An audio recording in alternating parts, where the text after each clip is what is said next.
We're now broadcasting. Go ahead. It being 6 o'clock on Wednesday, September 2nd, 2020, let's begin the meeting for the Committee of Ways and Means. All votes will be by roll call. If you would like to speak, please use the raise hand function. If anybody from the public has any questions or comments, please reach out to the town council and we will get your questions answered for you. All right, could we have a roll call vote, please, Clerk Semino? Certainly. Councillor Baraka. Here. Councillor Connors. Here. Councillor Flaherty. Here. Councillor Ryan is not present. Councillor Sasha. Here. Thank you, Clerk Semino. Oh, There we go. 5 present. okay, Councillor Ryan is here. Hey, All everybody. right, moving on. Is there a motion to approve the minutes of May 7th, 2020? So moved. Is there a second? Second. Thank you. Roll call vote, please, Clerk Semino? Councillor Baraka. Yes. Councillor Connors. Aye. Councillor Flaherty. Yes. Councillor Ryan. Aye. Councillor Sasha. Yes. That's 5 in favor. Thank you. Is there a motion to approve the minutes for May 11th, 2020? So moved. Is there a second? Second. Roll call vote, please, Clerk Semino? Councillor Baraka. Yes. Councillor Connors. Aye. Councillor Flaherty. Yes. Councillor Ryan. Aye. Councillor Sasha. Yes. 5 in favor. Thank you. Moving right along, there is no old business for this evening, so we will move on to new business, which is 20055 Mayor, FY20 year-end line item transfers, or take up any action relative thereto. The public hearing on Order 20055 will be held at the full council meeting this evening. Is there anyone from the mayor's office that would like to speak on this item? Sure, thank you, Madam Chairwoman. So I appear to be also having some internet trouble. So if for some reason you can't hear me or I fade out, somebody just send me a text and I'll try to resolve it. We have with us this evening Ed Spellman, Director of Municipal Finance, Darren Brown, Director of the Golf Course, and I think Justina, Director of Food and Beverage, is in the attendee list for this evening's meeting. The motions before the committee tonight, see, you're all frozen. The motions before the committee tonight relate to a transfer of existing funds from the FY20 budget, and those are intended to close out programs both in the finance department as well as golf. And so I thought that this might be a good opportunity to turn the floor over to Darren. He can provide an update to the committee as to how the golf course has been doing since reopening, as well as how this year's numbers so far compare to last year's numbers. And then Ed is also here, who can talk a little bit about how we ended up with the delta in the finance, the interest lines. And so with your permission, Madam Chair, I would turn it over to, I suppose we could do Ed first. I think it's the finance motion first and the paperwork, and then over to Darren. That is great. Thank you, Mr. Spellman. Go right ahead. Thank you. The beginning of the budget season back in December of 2019, we had made some estimates on projections for debt service, the principal and interest, and we added those to our existing debt service schedule, and that became the basis for our budget projections that were voted on by the town council back in May of last year. On an annual basis, generally the beginning of June, we sell bonds, and at that point, when the actual sale happens, we get the fixed rate for the, we get the rate for the principal and interest that we're going to have on those actual bonds. And generally it varies slightly from our budget projections with the change in the interest rate. And when bond counsel works with us on the financing and the spreading out the debt service schedule over the period of time, there are some minor adjustments. And when I looked at the total for the whole issue, in total, we were fine. But what happened is within the general fund, there are half a dozen different line items that are affected for the principal and interest on debt in the treasurer's program, and then also the principal and interest on debt for the Braintree School Building Authority. And what we're asking tonight is for you to transfer some funds from the principal to the interest line within 2 different programs just to cover that adjustment.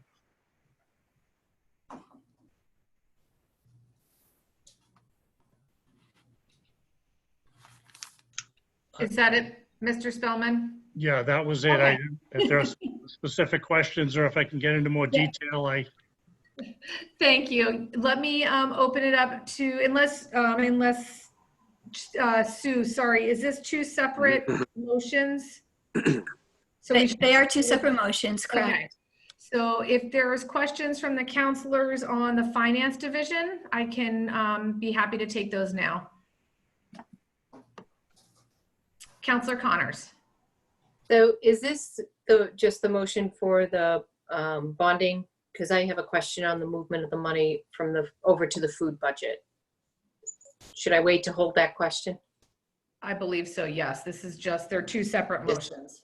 Okay, I just want to make sure. Yep. Any other questions from the council? Ed, just for my own information, this is, I'm understanding this is essentially an administrative shift, correct? There's no other, it just is, it has to be done because we have to move the money to different buckets. correct. There's one bucket which is principal on debt and the other one is the interest. And Okay. within the finance budget, there's no change. It's just an allocation. Thank you for clarifying. I just wanted to make sure I had my facts straight. Any other questions from the council? Okay. Meredith, yeah, I just want to let Darren know I might need to come up and take a tour of the facilities just to understand this a little better, maybe. I'm kidding. How's the course looking, Darren? We're doing okay. Okay, good. I'm glad to hear it. Great job. Keep up the good work. Thank you. All right. So do we want to read the motion? You can do it either way. You can Okay. read this motion and be done with it and continue on, or wait to the end till we discuss golf. It's up to you. Okay, It's why up don't to we you. move on to golf and then we'll do everything at the end. Mhm. Okay. Mr. Brown? So much like, oh yeah, I was just Sorry, gonna go say, right much ahead. like the prior motion. Much like the prior motion, this is simply a transfer of previously authorized funds from one program. I think in this case, it's turf maintenance, unspent FY20 money into the food supply line. And similar to the issue in finance with the bonding, it's moving 3,000 from building maintenance into bond principal to cover that difference. But I would like to have Darren talk about kind of happenings at the golf course since they've reopened, just to provide an update to the committee. That would be great. Go right ahead, Mr. Brown. Good evening. We were able to reopen the golf course on May 8th of this year. The golf course had closed down on the 15th of March. And we received guidelines from the state 48 hours prior to opening. So it was kind of short notice with very general, non-specific guidelines, as Nicole will attest to. So we were hustling to get it open within 48 hours. And since we have done so, we have pretty much been sold out every day. It has been historic. I'm not going to use that term too often, but historic as far as play and revenue since we've been going. We were open on a limited capacity in May. So we would normally have tee times every 9 minutes, enabling us to have a lot more golfers than we would, but the state mandated 15-minute intervals, tee times. So that really limited us to about 2/3 of our capacity. We also incurred some additional credit card fees because the state mandated all the green fees had to be paid up front, which was a problem reconciling at the end of the year. But that was done. We were the last state in the country to open golf. Massachusetts was. So we had a lot of ability to see what other golf courses in other states were doing. Thank goodness for Twitter. We were able to keep up with some of the innovations that were coming through. The pins had to be left into the holes. Bunker rakes had to be removed. Ball washers had to be removed. There were no golf carts allowed. The clubhouses and restrooms had to remain closed. So we were scrambling in the beginning to get everything set up.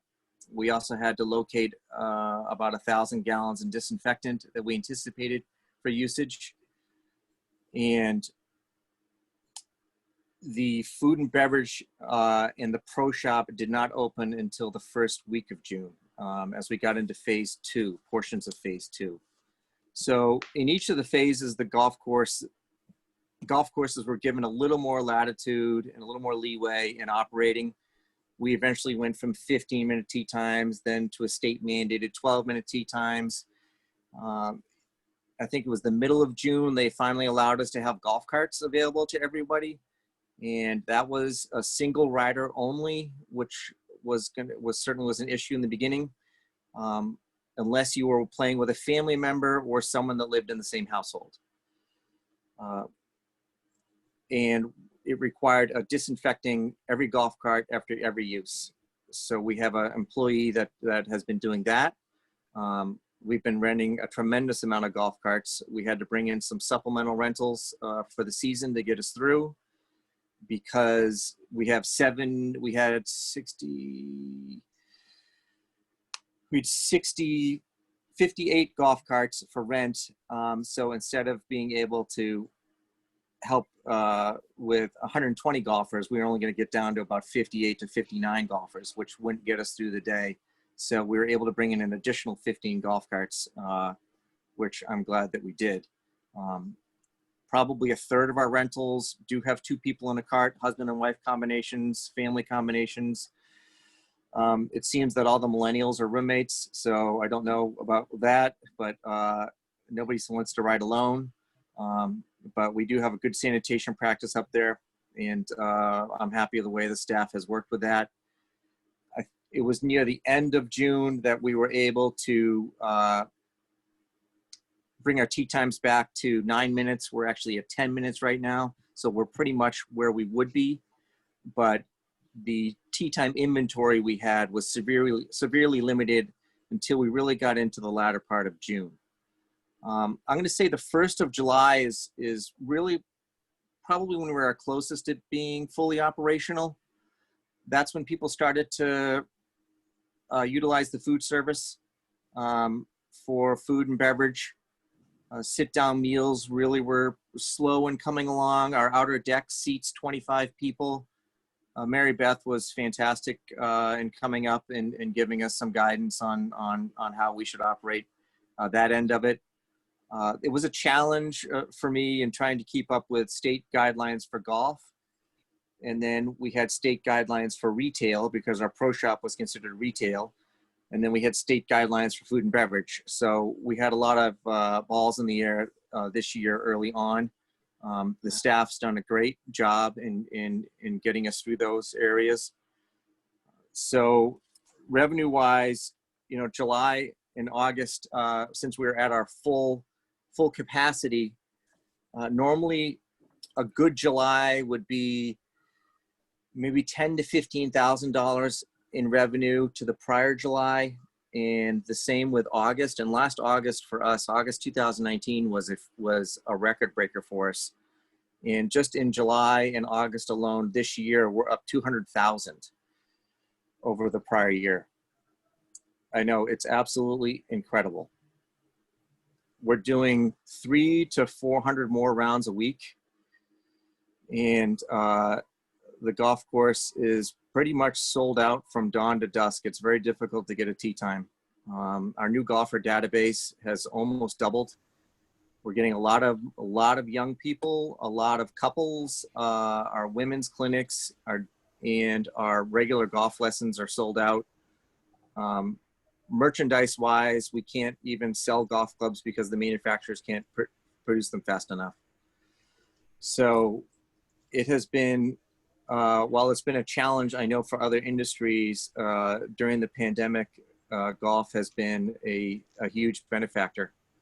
And we see no signs of that slowing down. The statistics from the National Golf Foundation are letting us know that we're not alone. People are making an investment into golf, clearly. And our revenue and our play is certainly showing that this year. So it's been great. I mean, food and beverage is up 16%. And we've lost all of our outings, all of our events. And we were doing quite a number of them and had a lot of them scheduled for the spring. And so it really has just been the hot dog sandwich wrap.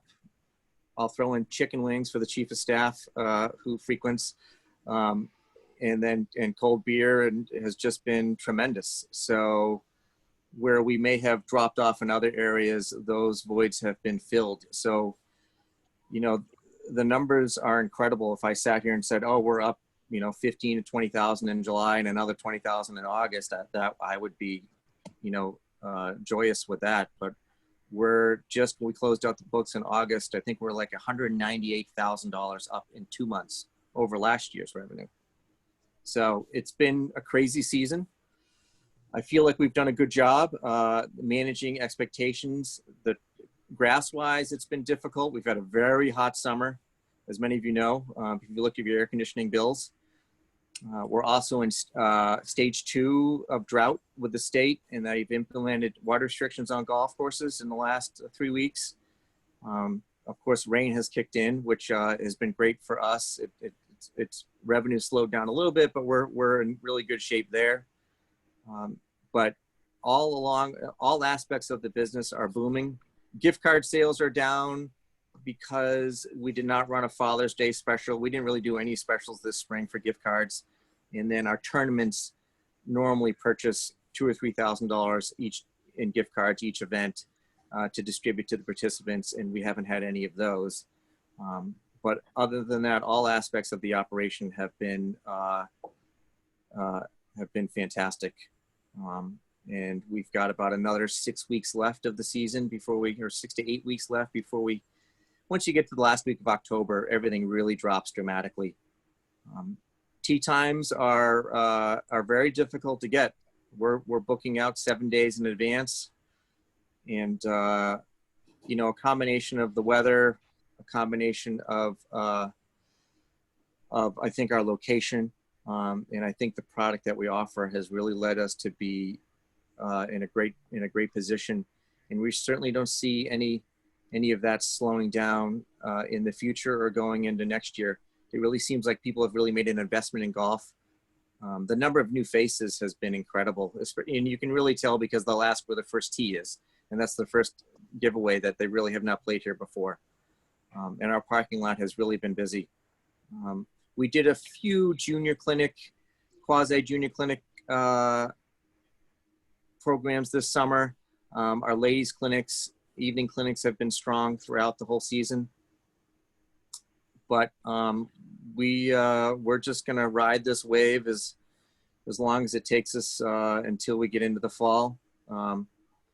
The golf cart traffic, while it has brought in a tremendous amount of revenue, a lot of our fairways, especially during the drought, are looking a little worn and tired.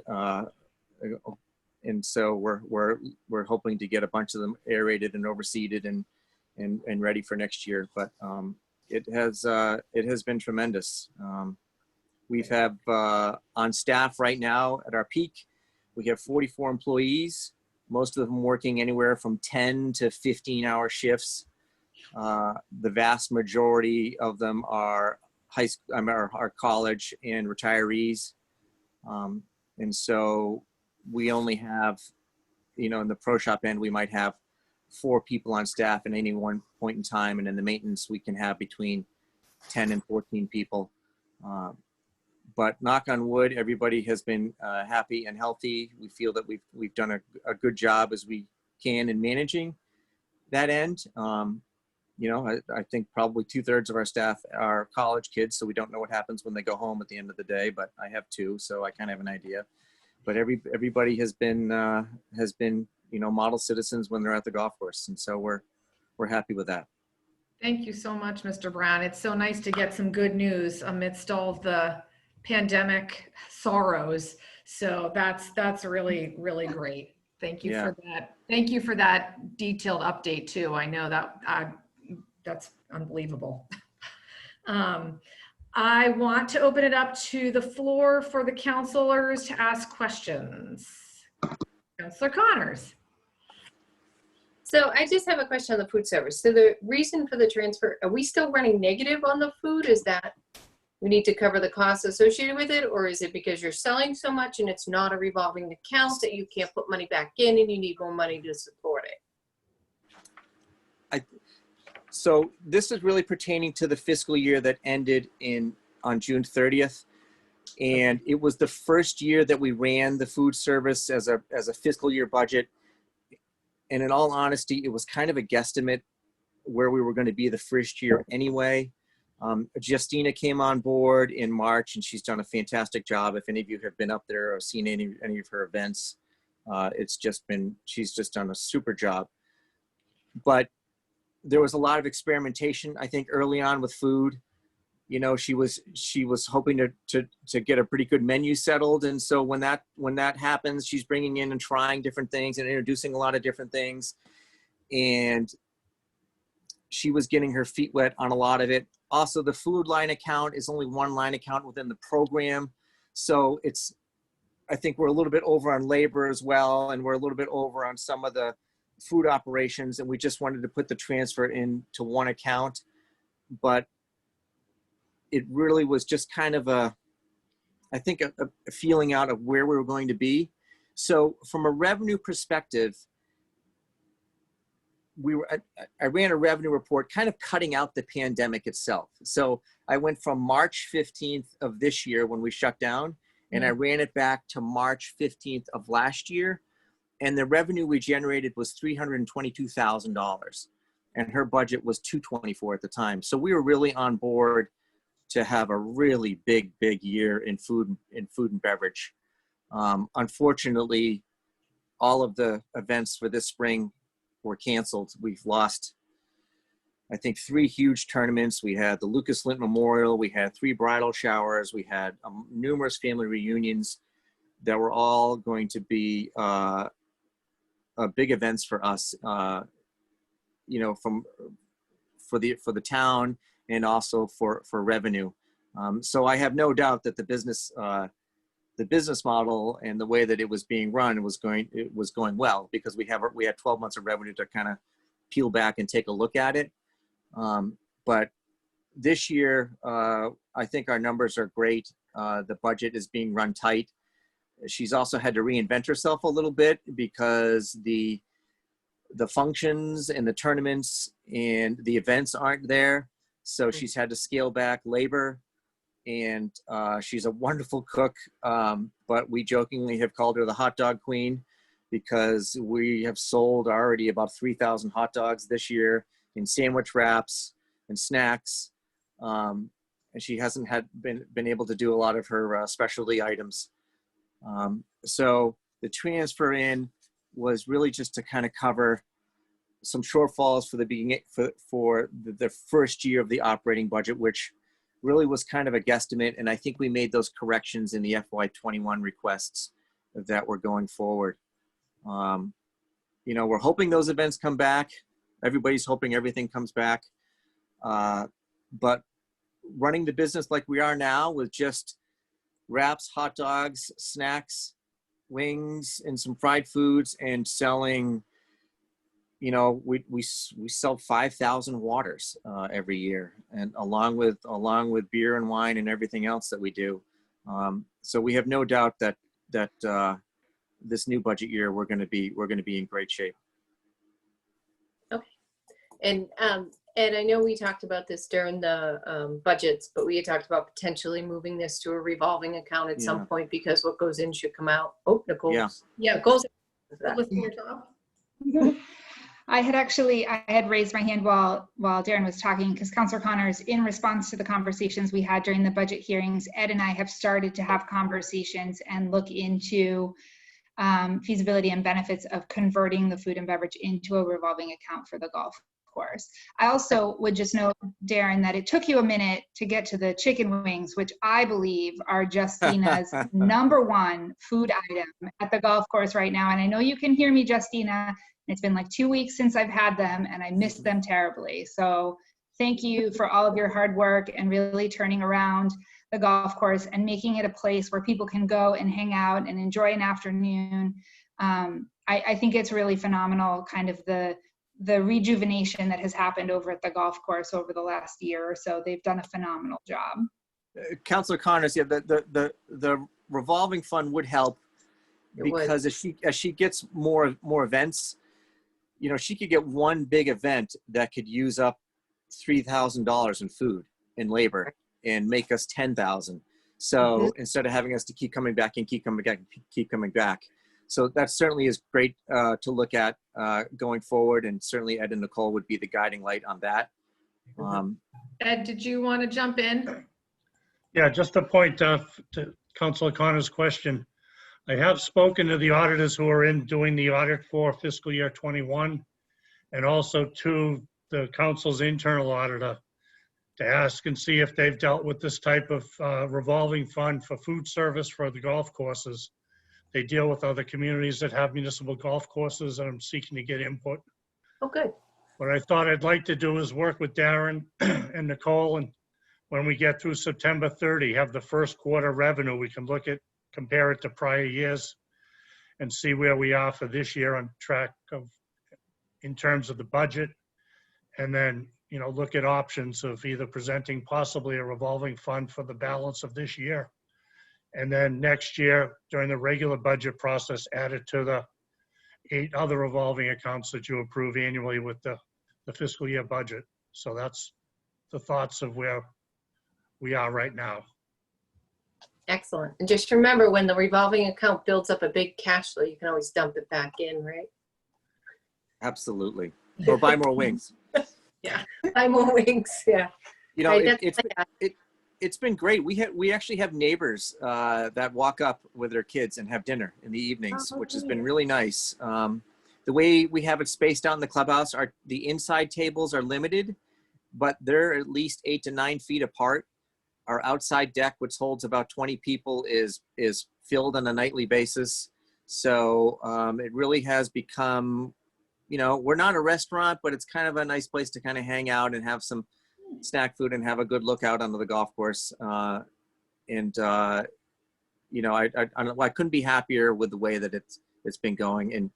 And thank goodness it's been going well on that end, because I was slightly nervous how much of our business model was built on events. Yeah. And it just goes to show that, hot dogs and beer still rule the world when it comes to golf course food. Counselor Ryan. I haven't had dinner yet. And if you folks keep talking about food, I'm going to need some delivered. So I think this is very worthy, and I'm definitely going to support this. So I'm ready to vote on it. Are there any other questions from the council? Okay, do we have a motion? So, Madam Chairman, I'll read both motions separately. Yep. Please. So, number 1, Finance Division motion that the sum of $36,861 be transferred from the municipal finance debt principal program 50 bond principal amount to be transferred to the municipal finance debt interest program 51 bond interest account. So moved. Is there a second? Clerk Semino, roll call vote, please. Councilor Baraka, Yes. Councilor Connors, Aye. Councilor Flaherty, Yes. Councilor Ryan, Aye. Councilor Sasha, Yes. 5 in favor, 0 opposed. Thank you. Madam Chairman, number 2, golf enterprise motion that the sum of $37,594 be transferred from the golf turf maintenance program 04 labor custodian account to golf food service program 07 food supplies line item, and that $3,000 be transferred from the golf building maintenance program 02 lighting account to golf bond principal program 50 bond principal account. So moved. Is there a second? Thank you. Clerk Semino, roll call, please. Council Barica, Yes. Council Connors, Aye. Council Flaherty, Yes. Council Ryan, Aye. Council Sasha, Yes. 5 in favor, 0 opposed. Thank you very much. Thank you, Darren, Ed, and Nicole for coming to this evening. Appreciate it. Do I have a motion to adjourn? That was our only topic for this evening. So moved. Is there a second? Second. Clerk Semino, roll call vote, please. Council Barica, Yes. Council Connors, Aye. Council Flaherty, Yes. Council Ryan, Aye. Council Sasha, Yes. all in favor. Thank you, everyone. Thanks, And everybody. you. See you in an hour. yeah, full council. Thank you in an meeting at hour. 4:30. Thank you very much. Thank Bye, you. everybody. Bye.